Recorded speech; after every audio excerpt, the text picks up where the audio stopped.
안녕하세요. 오늘 여러분과 함께 좀 깊이 들어가 볼 이야기는요. 미치 앨범의 모리와 함께한 화요일입니다. 이 책 관련 글들을 좀 모아봤어요. 이게 1997년에 나왔으니까 벌써 시간이 꽤 흘렀죠. 근데 여전히 뭐랄까 전 세계적으로 꾸준히 사랑받는 책이잖아요. 네, 맞아요. 정말 스테디셀러죠. 그래서 이 책이 왜 이렇게 오랫동안 많은 분들의 마음을 사로잡는지 그 핵심 메시지랑 또 영향력 같은 걸 좀 파헤쳐 보려고 합니다. 간단하게만 먼저 말씀드리면 이 책은 성공한 스포츠 저널리스트 미치 앨범이 대학 시절 스승이셨던 모리 슈워츠 교수를 찾아가는 이야기예요. 네, 루게릭병 ALS를 앓고 계셨죠? 맞아요. 그래서 시한부 삶을 살고 계신 교수님을 매주 화요일마다 찾아가서 나눈 대화를 엮은 건데 단순한 회고록이라기보다는 그 이상의 의미가 있는 것 같아요. 그렇죠. 그냥 병상일기 같은 게 아니라 정말 삶과 죽음, 사랑, 관계 이런 아주 근본적인 문제들에 대해 깊이 생각하게 만드는 책이죠. 모리 교수님이 당신의 그 마지막 시간들을 어떻게 보면 인생에서 가장 위대한 수업으로 만들어 가셨는지 그 과정 자체가 참 중요하다고 생각해요. 등장인물들을 조금만 더 자세히 볼까요? 저자 미치 앨범은 말씀드린 대로 잘 나가는 스포츠 컬럼니스트였고요. 네, 아주 바쁘게 살았죠. 성공을 향해서 막 달려가던. 그렇죠. 그러면서 어쩌면 인생에서 진짜 중요한 건 좀 놓치고 있었을지도 모르는 그런 인물로 그려지고요. 반면에 이제 모리 슈어치 교수님은 브랜다이스 대학의 사회학 교수님이셨고 학생들에게 굉장히 따뜻한 영감을 주셨던 분이죠. 1994년에 77이셨네요. 그때 ALS 진단을 받으시는데 그 힘든 상황 속에서도 유머 감각이나 긍정적인 태도, 또렷한 정신 이런 걸 잃지 않으셨어요. 맞아요. 그래서 자신의 경험을 통해서 삶의 지혜를 나누려고 하셨던 거죠. 그 묘비민 있잖아요. 끝까지 교사였던 사람. A Teacher to the Last. 네. 그게 정말 모든 걸 말해주는 것 같아요. 이 두 사람이 다시 만나게 된 계기도 참 드라마틱해요. 1995년이었죠. 네. 앨범이 그냥 집에서 TV를 보다가 우연히 ABC 방송의 나이트라인이라는 프로그램에 나온 모리 교수님을 보게 된 거예요. 와, 정말 우연이었네요. 네, 투병 중인 모습으로 인터뷰를 하고 계셨는데 졸업하고 무려 16년 만에 접한 스승님의 소식이었던 거죠. 16년 만에요. 근데 마침 그때 앨범이 다니던 신문사가 파업 중이어서 시간이 좀 생겼다고 해요. 타이밍이 또 그렇게. 그래서 이제 매주 화요일마다 디트로이트에서 매사추세츠까지 비행기를 타고 가서 모리 교수님을 만나기 시작한 거죠. 네. 그게 총 14번의 만남이었고 이 책이 이제 뼈대가 되는 건데요. 주로 모리 교수님 서재에서 만남이 이루어졌고 세상 이야기부터 시작해서 자기 연민, 후회, 죽음, 가족, 감정, 나이 드는 것, 돈, 사랑, 결혼, 문화, 용서, 정말 인생의 중요한 주제들을 다 다뤘어요. 그야말로 마지막 수업이었던 셈이죠. 자, 그럼 이제 모리 교수님이 남기신 그 핵심적인 가르침들, 이걸 좀 더 파고들어 보죠.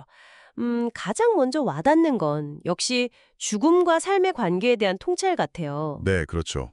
죽는 법을 배우는 것이 사는 법을 배우는 것이라는 이 말이 참 강렬하게 다가오는데 이게 구체적으로 어떤 의미일까요? 그건 우리가 죽음을 그냥 외면하거나 두려워하기만 할 게 아니라는 거죠. 오히려 죽음이 있다는 걸 받아들일 때 삶이 정말 소중하구나. 진짜 중요한 가치는 이런 거구나. 이걸 깨닫게 된다는 거예요. 역설적이네요. 네, 유한하기 때문에 매 순간을 더 충실하게 살아야 한다는 거죠. 그리고 모리 교수님이 죽음은 생명을 끝내지만 관계를 끝내는 건 아니다. 이런 말도 하셨거든요. 그 말도 참 인상 깊었어요. 네, 그러니까 육체는 사라져도 사랑하는 사람들과의 관계는 기억 속에서 또 그 영향력 속에서 계속 이어진다는 그런 믿음을 보여주는 거죠. 매일 아침 스스로에게 오늘이 내 마지막 날일까? 이렇게 물었다는 습관도 결국은 맞아요. 그런 습관이 있으셨죠. 네, 삶을 더 깊이, 더 충실히 살기 위한 어떤 태도였던 것 같아요. 그리고 사랑과 인간관계의 중요성. 이건 책 전체를 정말 꿰뚫는 핵심 메시지죠. 네, 절대 빼놓을 수 없죠. 인생에서 가장 중요한 것은 사랑을 주는 법을 배우고 그 사랑을 받아들이는 법을 배우는 것이다.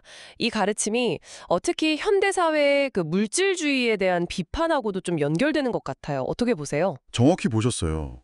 모리 교수님은 현대사회가 우리를 자꾸 물질적인 것에 매달리게 만든다고 봤어요.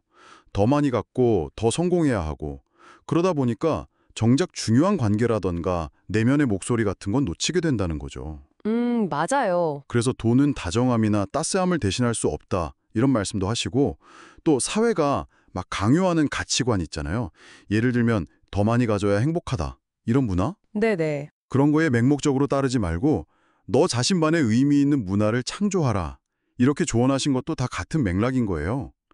결국에는 인간적인 유대, 정신적인 가치, 이걸 최우선으로 두라는 메시지죠. 그리고 또 하나, 자신과 타인을 용서하는 것. 그게 결국 내면의 평화를 가져온다는 가르침도 있었고요. 네, 용서도 굉장히 중요한 주제였죠. 근데 이런 모리 교수님의 말씀들이 그냥 좋은 이야기다 이렇게만 남은 게 아니라 실제 미치 앨범한테 정말 큰 변화를 가져왔다는 점, 이게 이 책을 더 특별하게 만드는 것 같아요. 네, 맞아요. 그 부분이 정말 중요해요. 앨범이 그냥 감동만 받은 게 아니라 모리 교수님과의 만남을 통해서 진짜 자기 삶을 돌아보게 된 거잖아요. 일과 성공에만 막 파묻혀 살던 자신을 정면으로 보고 내 삶의 우선순위가 이게 아니었구나. 이걸 깨닫고 변화하기 시작하죠. 실제 행동으로 옮겼다는 거군요. 네, 그게 중요해요. 특히 오랫동안 좀 소원했던 남동생 피터가 있었는데 그 동생에게 먼저 다가가서 관계를 회복하려고 노력하게 되거든요. 아, 그랬군요. 네, 그러니까 모리 교수님의 지혜가 그냥 머리로만 이해된 게 아니라 정말 삶의 실질적인 변화로 이어진 거죠. 그게 이 책이 주는 또 다른 감동인 것 같아요. 이 책이 세상에 나오고 나서 그 파급력은 정말 대단했어요. 출간되자마자 뉴욕타임스 비소설 부문 베스트셀러 목록에 올랐는데 얼마나 오래 있었는지 아세요? 꽤 오래 있었던 걸로 아는데 무려 206주 동안이나 그 자리를 지켰다고 해요. 206주요? 와, 거의 4년이네요. 네, 역대 최장기 기록 중 하나라고 하니까 정말 대단하죠. 전 세계적으로는 45개나 넘는 언어로 번역돼서 1850만 부 이상 팔렸다고 하고요. 1850만 부. 정말 어마어마한 숫자네요. 한국에서도 1998년에 처음 소개된 이후로 꾸준히 사랑받아서 120만 부 넘게 팔렸다고 하니 여전히 많은 분들이 찾고 계신 거죠. 판매량도 판매량이지만 문화적인 영향력도 좀 주목해 볼 만해요. 말씀하신 것처럼 책이 워낙 인기가 많다 보니까 1999년에 TV 영화로도 만들어졌어요. 아, 네. 잭 레먼하고 행크 아자리아 주연이었죠? 맞아요. 명배우 잭 레먼이 모리 교수님 역할을, 행크 아자리아가 미치 앨범 역할을 맡아서 정말 큰 호평을 받았고 에미상까지 받았죠. 와, 에미상까지? 네. 그리고 또 2002년에는 오프 브로드웨이 연극 무대에도 올랐고요. 심지어 2024년에도 다시 공연될 정도로 정말 꾸준히 생명력을 이어가고 있어요. 이야, 정말 대단하네요. 연극으로도 계속. 네. 그만큼 이 책이 다루는 사랑, 죽음, 용서 같은 주제들이 시대를 초월하는 아주 보편적인 울림을 가지고 있다는 증거가 아닐까 싶어요. 책 읽다 보면 정말 밑줄 긋고 싶은 구절들이 너무 많아요. 저도 막 포스트잇 붙여놓고 그랬는데 저도요. 예를 들면 인생은 줄다리기 같은 거야. 반대되는 것들 사이의 긴장이지. 갖고 싶지만 가질 수 없는 것. 해야 하지만 하고 싶지 않은 것들 사이에서. 하지만 결국 사랑이 이겨. 사랑은 언제나 이기지. 이런 말이랑 그 구절 저도 참 좋아해요. 그리고 또 죽는다는 것은 슬픈 일이지만 불행하게 사는 것은 또 다른 문제다. 이런 말도 참 생각할 거리를 많이 던져주죠. 그렇죠. 죽음 자체보다도 어떻게 살았느냐가 더 중요할 수 있다는 거죠. 마지막에 앨범이 모리 교수님 장례식에 가서 그 묘비명 끝까지 교사였던 사람 이걸 보면서 먹먹해하는 장면은 정말 잊기가 힘들어요. 네, 그 장면은 정말 여운이 길죠. 물론 어떤 작품이든 다양한 시각은 존재하잖아요. 그렇죠. 비판적인 시각도 있겠죠. 네. 일부 비평가들은 이 책이 조금 감상적인 면이 좀 강하다거나 다루는 철학적인 주제들의 깊이가 약간 아쉽다. 이런 지적을 하게 됐어요. 예를 들면 어떤 게 있을까요? 예를 들어 철학자 알랭드 보통 같은 경우는 뉴욕타임스 리뷰에서 미치 앨범 자신의 내면 변화 과정을 조금 더 깊이 파고들었다면 더 좋았을 거다. 이런 의견을 내기도 했죠. 앨범의 변화에 좀 더 초점을 맞췄으면 했다는 거군요. 네.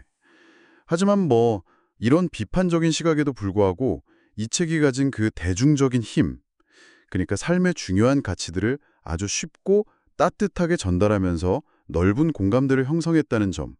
이건 누구도 부인하기 어려울 것 같아요. 맞아요. 그게 이 책의 가장 큰 힘인 것 같고요. 자, 그럼 정리를 좀 해볼까요? 모리와 함께한 화요일은 단순히 죽음을 앞둔 스승과 제자의 감동적인 이야기 그 이상이라는 거죠. 네, 그렇죠. 피할 수 없는 그 죽음이라는 과정을 통해서 오히려 어떻게 더 의미 있고 풍요롭게 살아갈 수 있는지 그 역설적인 지혜를 우리에게 던져주고 있는 것 같아요. 맞습니다. 모리 교수님은 정말 마지막 순간까지 스승으로서 삶에서 가장 중요한 것들, 사랑하는 법, 용서하는 법, 또 진정으로 관계 맺는 법 같은 것들을 우리에게 가르쳐 주신 셈이죠. 오늘 저희가 함께 살펴본 모리 교수님의 여러 이야기들 중에서요. 지금 이걸 듣고 계신 여러분 마음에 가장 깊이 와닿는 부분은 어떤 걸까요? 죽음을 통해서 삶을 보라는 조언일 수도 있고, 사랑을 주고받는 것의 중요성, 아니면 용서의 힘, 혹은 그 물질적인 것을 넘어서는 가치 추구, 이런 것들일 수도 있겠고요. 네. 지금 현재 여러분 삶의 우선순위와 한번 비교해 보시면서 어떤 생각들이 떠오르시는지 한번 돌아보셔도 좋을 것 같습니다. 자, 그럼 마지막으로 이런 질문을 한번 던져보고 싶습니다. 모리 교수님은 사회가 정해놓은 틀이나 유행 같은 걸 그냥 따르기보다는 각자에게 진정으로 의미 있는 자신만의 문화를 만들으라고 했잖아요. 네, create your own culture. 그렇죠. 요즘처럼 변화가 정말 빠르고 모든 게 디지털화되고 막 정신없이 흘러가는 세상 속에서 만약 여러분이 모리 교수님의 가르침을 바탕으로 나만의 문화를 가꾸어 간다면 그 모습은 과연 어떨까요? 정말 좋은 질문이네요. 나만의 문어라. 네. 오늘 여러분과 함께 고민해보고 싶은 마지막 질문입니다.